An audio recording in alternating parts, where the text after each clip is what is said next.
మీ జాతకం ఎలా ఉంటుందో తెలుసుకోండి. వెంటనే జేకేఆర్ గురుగారి అపాయింట్మెంట్ తీసుకోండి.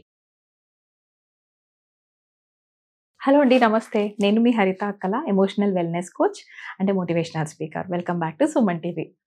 హరిత ఎప్పుడు ఏదో కొత్త కాన్సెప్ట్స్ తీసుకొని వస్తుంది కదా. ఈరోజు కూడా ఒక కొత్త కాన్సెప్ట్తోనే వచ్చాను. దాన్ని ఏమంటామంటే ప్లూరలిస్టిక్ ఇగ్నోరెన్స్ అంటాం. అంటే ప్లూరలిస్టిక్ ఇగ్నోరెన్స్ అంటే మీకు లాస్ట్ వీక్ చెప్పినట్టు బైస్టాండర్ ఎఫెక్ట్ ఉంది. అంటే ఒక ఇద్దరి మధ్యలో ఘర్షణ జరుగుతోంది, ఏదో తేడా జరుగుతుంది, అయినా కూడా ఈ థర్డ్ పర్సన్ చూసినప్పుడు ఏమనుకుంటారు, కానీ నా వరకు ఏం లేదు కదా అని అవాయిడ్ చేయటం సిచ్యువేషన్ని ఈ థర్డ్ బైస్టాండర్ ఎఫెక్ట్. ఇంచుమించు ఇలాంటిదే ఇప్పుడు ఇది అనమాట. ఈ ప్లూరలిస్టిక్ ఇగ్నోరెన్స్ అంటే ఏంటి అంటే, ఇప్పుడు సపోజ్ మీరు ఈ ఫోటో చూడండి, మీకు ఐడియా వస్తుంది. ఓకే, క్లాస్ రూమ్లో ఒక ప్రొఫెసర్ ఉన్నారు. ఓకే, ఆయన ఒక కాంప్లికేటెడ్ ఏదో ఒక సబ్జెక్ట్ చెప్పారు, కాన్సెప్ట్ చెప్పారని అనుకుందాం. మిగతా స్టూడెంట్స్లో 90% ఎవరికి అర్థం కాకపోవచ్చు. బట్ స్టిల్ వాళ్ళు ఏమనుకుంటారు అంటే, మేబీ నా ఒక్కడికే అర్థం కాలేదు, లేదా నా ఒక్కదానికే అర్థం కాలేదు, సో నేను ఎక్కడైనా రేస్ చేస్తే ఎవరైనా నన్ను నవ్వుతారేమో లేదా జడ్జ్ చేస్తారేమో అన్న ఫీలింగ్ వల్ల నా ఒక్కదానికే ఇలా అనిపించినట్టుంది అనుకొని నోరిప్పి ఏం చెప్పకపోవటం. అలా అందరూ అదే ఫేస్ చేయటం, సో ఎవరు నోరిప్పకపోవటం. రైట్, చాలా మందికి అదే ఫీలింగ్లో ఉంటుంది, 90% ఆల్మోస్ట్. బట్ ఎవరు నోరిప్పకపోవటం, బికాస్ ఎవరికి వాళ్ళు అదే అనుకుంటున్నారు. ఏంటంటే నేనే తేడాగా ఉన్నట్టున్నాను, నా ఒక్కడికి అర్థం కాలేదు అనుకుంటాను. Yeah, this is pluralistic ignorance. Right, నాకు మాత్రమే అలా ఉంది అని అందరూ అనుకోవటం. ఇలా రిలేషన్షిప్స్లో మనలో ఎంతమంది అబ్యూస్ చేస్తున్నారు. మిమ్మల్ని పొద్దున్న లెగిస్తే కొంతమంది బూతులు తిడతారు, కొంతమంది నీదే బ్లేమ్ అనేసి ఎవరైనా కాలింగ్ బెల్ కొట్టి డోర్ తిరగకపోయినా కూడా మిమ్మల్ని వచ్చి కొట్టి మరీ కాలింగ్ బెల్ ఓపెన్ చేస్తున్నారు, సపోజ్ డోర్ ఓపెన్ చేస్తున్నారు. Then this is an abusive relationship. మీరు చెయ్యని తప్పుని కూడా మీ మీదకి వేసేసి మిమ్మల్ని అంటున్నప్పుడు మీరు పడుతున్నారు. కానీ మీరు పడుతున్నప్పుడు ఏమనుకుంటున్నారు, మీ కండిషనింగ్ ఏమైంది, అది ఇంపార్టెంట్. ఇలా ఎవరికి వాళ్ళు, పక్కింట్లో వాళ్ళు, ఎదురింటి వాళ్ళు, ఆ ఇంట్లో వాళ్ళు, ఈ ఇంట్లో వాళ్ళు ఎవరు పడటం లేదు.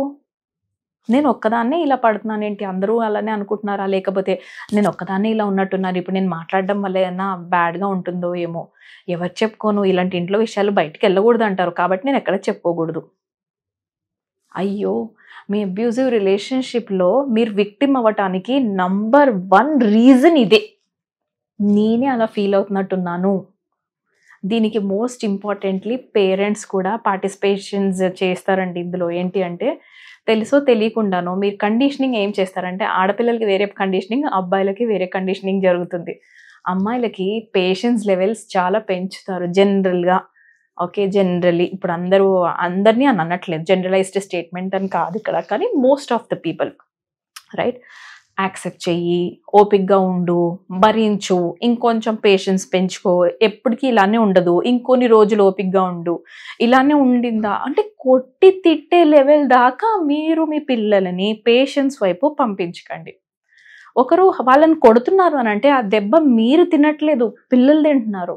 రైట్, ఆ దెబ్బలు తీసుకుంటున్న వాళ్ళకి ఆ పెయిన్ తెలుస్తుంది, మనం చూస్తున్న వాళ్ళకి ఆ పెయిన్ తెలీదు. రైట్, మాకే ఇలా జరుగుతుంది, అందరికీ అందరి లైఫ్లోనే ఇలానే జరుగుతాయి కాబట్టి మేము కామ్ ఉండాలి.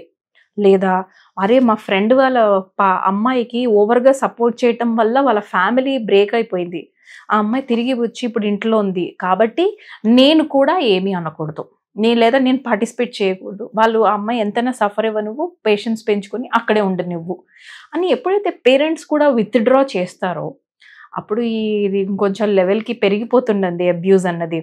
రైట్, సో ఇక్కడ నేను ఏమంటున్నానంటే, నీది తినాలి నాది తినాలి అనేసి ఒకరితోనొకరు కూర్చొని పిటీ పార్టీస్లో కూర్చొని కిట్టి పార్టీ అని పేరు పెట్టుకొని ఎడవకండి. Right, don't waste your time in those pity parties. అక్కడికి వెళ్ళి మీరు ఇక్కడ జరిగిందంతా చెప్పుకొని ఏడ్చి మళ్ళీ తిరిగి అదే లైఫ్లోకి వెళ్ళి అక్కడే ఎంజాయ్ చేస్తుంటారు, లేదా అక్కడే సఫర్ అవుతూ ఉంటారు, లేదా అక్కడే ఇంతేనా లైఫ్ ఇంతకంటే మారదు అని యాక్సెప్ట్ చేసి అక్కడే ఉండిపోకండి. రైట్, మీ లైఫ్ మీకు నచ్చినట్టు మళ్ళీ రీడిజైన్ మీరు చేసుకోవచ్చు.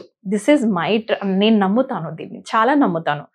రైట్, ఏదో మనకి రీసెంట్గా కామెంట్స్లో పెట్టారు ఒక ఆవిడ, మేడం నేను మా హస్బెండ్ చిన్నప్పుడే మా బావగారు చాలా మంచివాళ్ళు కానీ మా అక్కని చంపేశారు, ఇప్పుడు అలాంటి బావ ఇలాంటి దాంట్లో చంపాడు అంటే నేను యాక్సెప్ట్ చేయలేకపోయాను. అది చాలా ఇయర్స్ బ్యాక్ అయింది నా లైఫ్లో, కానీ నా పైన చాలా ఇంపాక్ట్ ఉంది అని ఒక ఆవిడ మెసేజ్ చేశారు. నేనేమంటానంటే అబ్యూజివ్ రిలేషన్షిప్లో అంటే ఒక్కసారి మనిషికి డౌట్ స్టార్ట్ అయింది అని అంటే ఆ డౌట్ పెరిగిపోతూ ఉంటుంది వాళ్ళలో. ఒకదానికి ఇంకొకటి, ఆ దానికి ఇంకోటి యాడ్ చేసుకుంటూ వెళ్ళిపోతారు. అది బ్రేక్ చేయాలి అని అంటే మనం వాళ్ళ దగ్గరికి వెళ్ళి ఎక్స్ప్లెనేషన్ అన్నా ఇవ్వాలి, ప్రూవ్ అన్నా చేయాలి. కానీ ఇప్పుడు ఏం చేస్తున్నారు, వేరే వాళ్ళ దగ్గరికి వెళ్ళిపోతున్నారు. ఎవరైనా సాఫ్ట్గా కొంచెం క్వైట్గా కామ్గా ఇంత ప్రేమ చూపిస్తే పడిపోతారు, రైట్? సో బయట ఇంత క్రిటికల్ వాతావరణం ఉన్నప్పుడు వాళ్ళకి డౌట్ రావడము తప్పు కాదు. బట్ అలా అని మన బిహేవియర్ కూడా మనం చూసుకోవాలి కదా.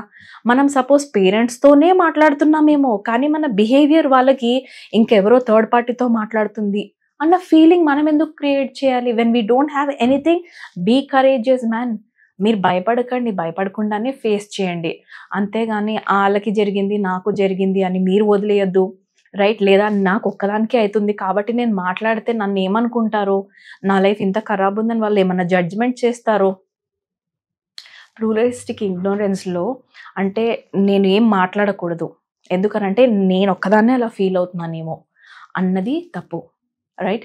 ఇలా ఒకసారి ఎక్స్పెరిమెంట్ కూడా చేశారండి. ఏంటంటే కొంతమంది పార్టిసిపెంట్స్ని కావాలని ఇంటెన్షనల్గా వాళ్ళు అక్కడ కూర్చున్నప్పుడు అందులో కొంతమంది యాక్టర్స్ కూడా ఉన్నారు, రైట్? సో స్లోగా స్మోక్ రావడం మొదలుపెట్టారు, పంపించడం మొదలుపెట్టారు ఒక గ్యాస్ని. సో ఆ స్మోక్ ఎప్పుడైతే రూమ్లోకి వస్తుందో మ్యాక్సిమం ఒక 60-70% మంది అరే అక్కడ నుంచి వస్తోంది, నేను ఇక్కడ ఈ రూమ్లో నుంచి బయటికి వెళ్ళాలి, లేదా బయటికి వెళ్ళిపోయారు. బయటికి వెళ్ళి కంప్లైంట్ అథారిటీస్కి చెప్పారనమాట, ఇక్కడ స్మోక్ వస్తుంది, చెక్ చేసుకోండి లోపల ఏదో తేడాగా ఉంది అని. ఇది group first cycle. Second cycle ఎక్స్పెరిమెంట్కి ఏం చేశారు అని అంటే, వీళ్ళు ఎవరైతే లోపల కొంతమందిని పెట్టారో యాక్టర్స్ని, వాళ్ళు ఏం చెప్పారు, ఈ పీపుల్కి థాట్ వస్తుంది కదా, అమ్మో స్మోక్ వస్తుంది, నేను బయటికి పారిపోవాలి ఇందులోంచి అని అనిపించినప్పుడు ఈ చుట్టుపక్కల యాక్టర్స్ ఒక డైలాగ్స్ చెప్పేలాగా వాళ్ళకి చెప్పారు. ఏమని? ఏం పర్లేదు కూర్చోండి, అదేంటి నార్మల్ స్మోకే, అది మనల్ని ఏం చేయలేదు, ఏం పర్లేదు ఇక్కడే కూర్చోండి అంటే, ఓ మై గాడ్, చాలా maximum percentage of the people వాళ్ళని నమ్మి అక్కడే కూర్చున్నారు స్మోక్లో. బికాస్ నో చెప్పలేకపోవటమో, లేకపోతే వీళ్ళు వాళ్ళని నమ్మటము, లేకపోతే మొహమాట పట్టము, మొత్తం వాట్ ఎవర్ వాళ్ళు పక్కన వాళ్ళు చెప్పింది విని ఫాలో అయిపోయారు. ఓ మై గాడ్, ఇలా మనం రిలేషన్షిప్లో ఇది స్మోక్ ఎక్స్పెరిమెంట్. సో వాళ్ళు ఇంట్రెస్టింగ్గా అనిపించింది వాళ్ళకి. ఏంటంటే అరే ఒకరొక సెంటెన్స్ చెప్పంగానే ఏం పర్లేదు ఆగండి అనగానే వీళ్ళు ఆగిపోయారు. అలాంటిది మన రిలేషన్షిప్స్లో పర్లేదు అక్కడే ఉండండి అని మనకి ఎవరైనా చెప్తుంటే it's okay to follow. But ఎంతవరకు మీరు బేర్ చేయాలి, మీ పేషెన్స్ లెవెల్స్ ఎంతవరకు అన్నది మీకే తెలుసు కదా. ఎప్పుడు కూడా అడ్వర్స్ కండిషన్స్కి రీచ్ అవ్వకూడదు, ఓకే? అంటే kill others, kill yourself or kill others, అక్కడ లెవెల్ దాకా వెళ్లకుండానే ముందే మీరు కౌన్సిలింగ్ సెషన్స్ తీసుకోవాలి. క్రైమ్ వైపు not allowed, you are not allowed to kill anybody.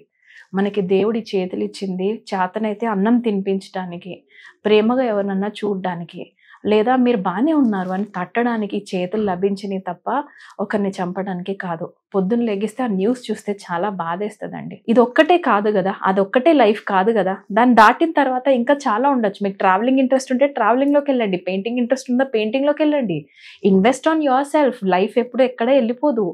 But ఇలా విక్టిమ్ మోడ్లో ఉండి అదే అబ్యూజివ్ రిలేషన్షిప్లో అక్కడే నేను ఒక్కదాన్నే ఉన్నాను అని ఇరుక్కుపోవద్దు, రైట్? మీరు ఒకవేళ అలాంటి టాక్సిక్ రిలేషన్షిప్స్లో ఉన్నారంటే మాత్రం కింద కనిపిస్తున్న నంబర్కి ఇమ్మీడియట్గా కాల్ చేసి take a session with me. Don't think about money గురించి అస్సలు ఆలోచించద్దు, right? And one more thing, I'm so sorry ఆడియన్స్కి చెప్పాలి ఏంటంటే, ఇంగ్లీష్లో నేను కాంటెంట్ అంతా నేర్చుకునేది ఇంగ్లీష్లోనే ఉంటుంది. అండ్ మేము ట్రైనింగ్ అయింది కూడా ఇంగ్లీష్ సెషన్స్లోనే కాబట్టి కొంచెం ఆ వర్డ్స్ వచ్చేస్తాయి, పక్కా ట్రాన్స్లేషన్ తెలుగులో నేను చేయలేను అండి, రైట్? ఐఎమ్ సో సారీ అంత ఇన్కన్వీనియంట్గా ఉంటే కొంతమంది ఆడియన్స్కి, but this is how I am, right? నాకు ఇలానే నేర్పబడింది. So thank you so much for watching my videos. First of all encourage చేస్తున్నందుకు, కొంచెం చూస్తున్నందుకు, అర్థం అవుతున్నందుకు subject, and thank you so much for watching this video as well. నమస్తే.